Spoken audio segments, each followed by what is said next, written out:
Hey guys, BricKreations here and welcome back to week 9 of building Erebor Lego. And it has been nearly 5 weeks since week 8 and I am really excited to be back in the swing of things. As you know, I am finally back from my vacations and I've been able to spend the last week building really hard and really tirelessly, and this is kind of the result of this. It has been a lot of work, but I'm sure you guys will be really excited to see what I have in store for you in this video. So let's get started.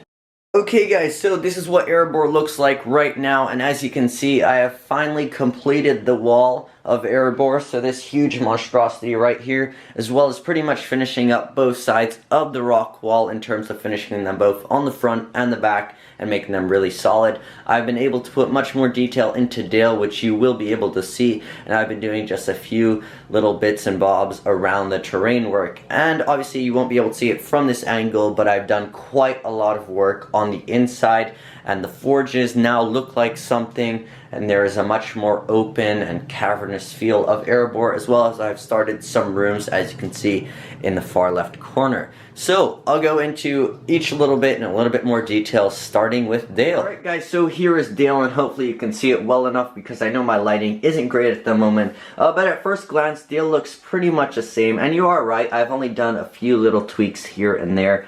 Those are going to be, I have finished off the tiling inside, but because it's the same color as the plates, doesn't really look that different, but to me it does give a much better impression of Dale. I've also roofed off this little section right here of the entrance, and I think it looks much better. It really ties together with the other Dale buildings. I have built a full interior of this building right here, and that's going to be an armory, which I'll show in a little bit.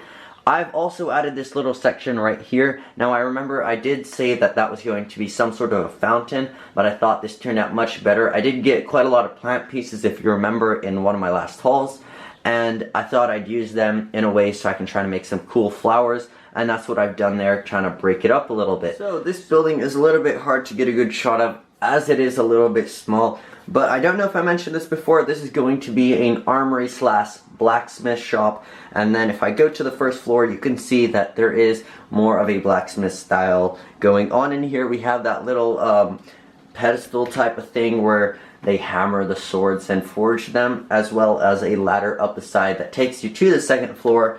And then if I put the second floor back on, you will see that I do have a little bit of a storage room going on right here with some axes and swords and that type of stuff. Okay, so before we move on to the mountain, I just want to point out this small little thing that I built. It's a kind of weapons rack, and I think it looks really cool outside of a blacksmith shop. Also, it's one of those other things that is going to fill the space in Dale besides the people. Okay, so there's not that much going on outside, but I thought I'd point it out anyway. You can see I have started experimenting with the trees. I have a few larger trees over here, then I have a slightly smaller pine tree, which I do quite like the look of, but it's very parts consuming.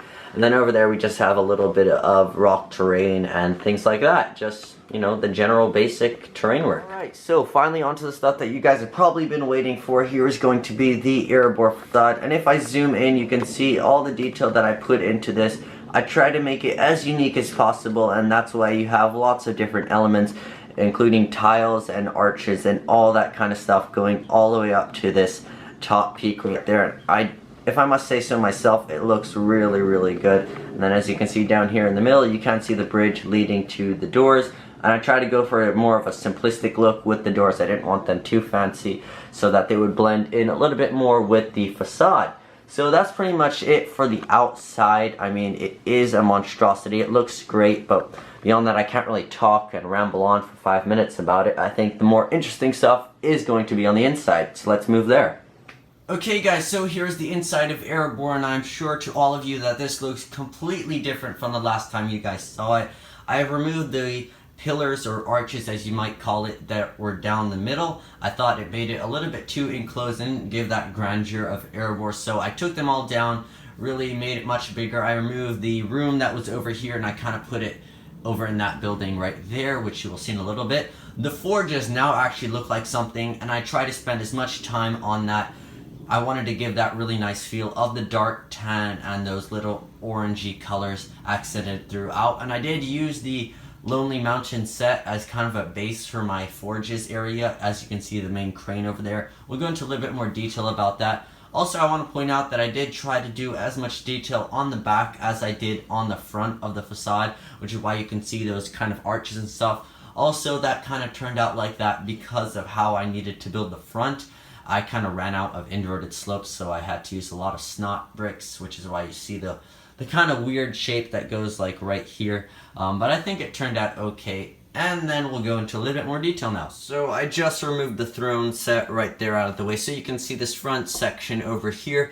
And I did remove most of these tiles over there, mainly because it was blocking the door. So I'll need to rework that a little bit. I still want to keep that design because I think it looks really cool. But let me know, do you think this looks better? I think it looks a little bit neater in a way, and it will allow me to open the doors properly. Also, you can see I have some sand green stairs going up on either side that will allow the dwarves to get to this platform up here that you see in the movie where they are on the, I think they're called battlements.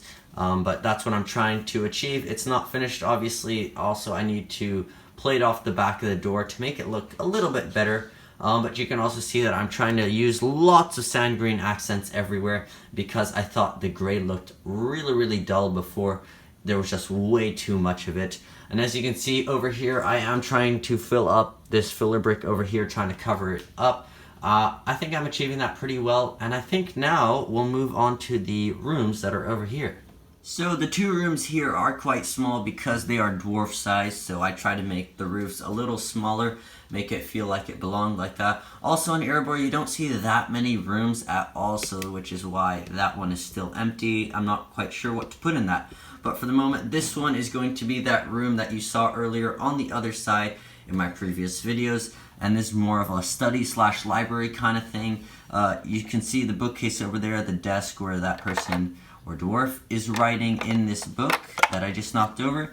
Here is going to be a kind of blackboard, which I did get from Harry Potter, and I thought it would work well. And then you can see in that far corner, if I can get it, yeah, there we go. You can see a little bit of that bookcase that has the spells on it.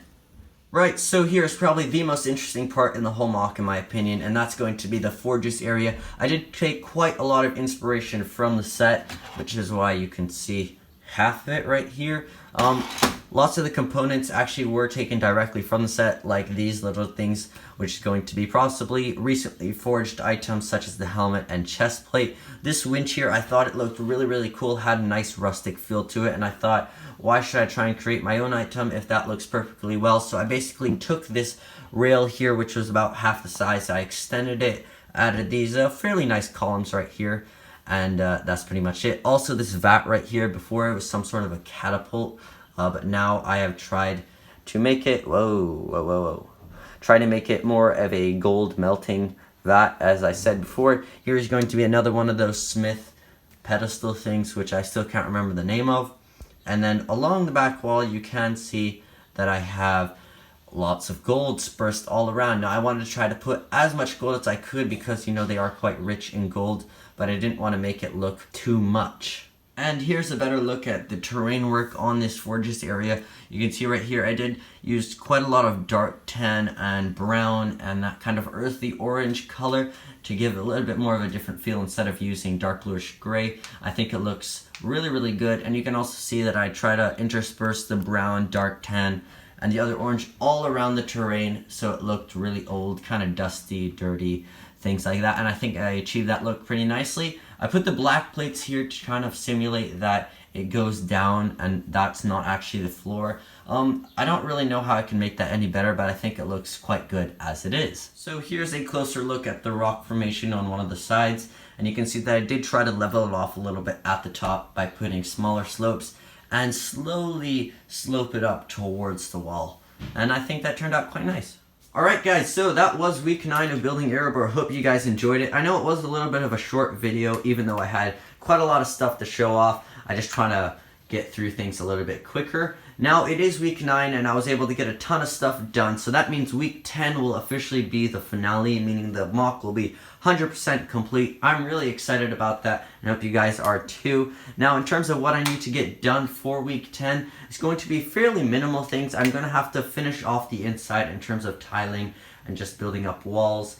And then on the outside, it's pretty much just going to be setting up scenes with minifigures and things like that. And then that will be the completed MOC. So I'm really excited for it. Hope you guys enjoyed the video, and make sure to stick around for week 10, which will be the finale. See you guys then. Goodbye.